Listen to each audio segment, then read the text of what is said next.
ഓം ശ്രീ ഗുരുഭ്യോ നമ. അമ്മ ജപ്പാനിൽ. ദർശന സമയം. അയാൾക്ക് ഭാര്യയുമായി പ്രശ്നമുണ്ട്. അമ്മയിൽ നിന്നും ഒരു പരിഹാരം പ്രതീക്ഷിച്ചാണ് ദർശനത്തിനെത്തിയിരിക്കുന്നത്.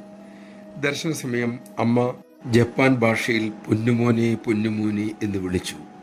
അയാൾ അത് മനസ്സിലാക്കിയത് നീ എന്ത് ചെയ്യാൻ പോകുന്നു, നീ എന്ത് ചെയ്യാൻ പോകുന്നു എന്നായിരുന്നു.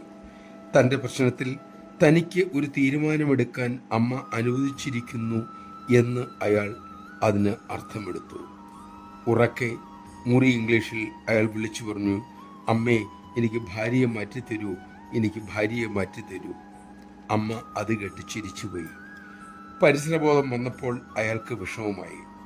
അടുത്ത ദർശന സമയം അമ്മ അദ്ദേഹത്തോട് പറഞ്ഞു, മോനെ, മനസ്സാണ് മാറ്റേണ്ടത്, ഭാര്യയല്ല മാറ്റേണ്ടത്. തനിക്ക് എവിടെയാണ് തെറ്റുപറ്റിയത്, വീഴ്ച വന്നത് എന്ന് അയാൾ തിരിച്ചറിഞ്ഞു. ഭാര്യയുമായി പൊരുത്തപ്പെട്ട് ജീവിക്കുവാനും തീരുമാനിച്ചു. നമഃശിവായ. മനസ്സാണ് മാറേണ്ടത്. അതാകട്ടെ ഏറ്റവും ദുഷ്കരവും.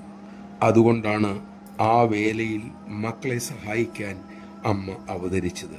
ഈ അവസരം ശരിയായി ഉപയോഗിക്കാൻ നമുക്ക് കഴിയട്ടെ. മനോമറക്കടനെ മെരുക്കാനുള്ള കല നമുക്ക് അമ്മയിൽ നിന്നും അഭ്യസിക്കാം.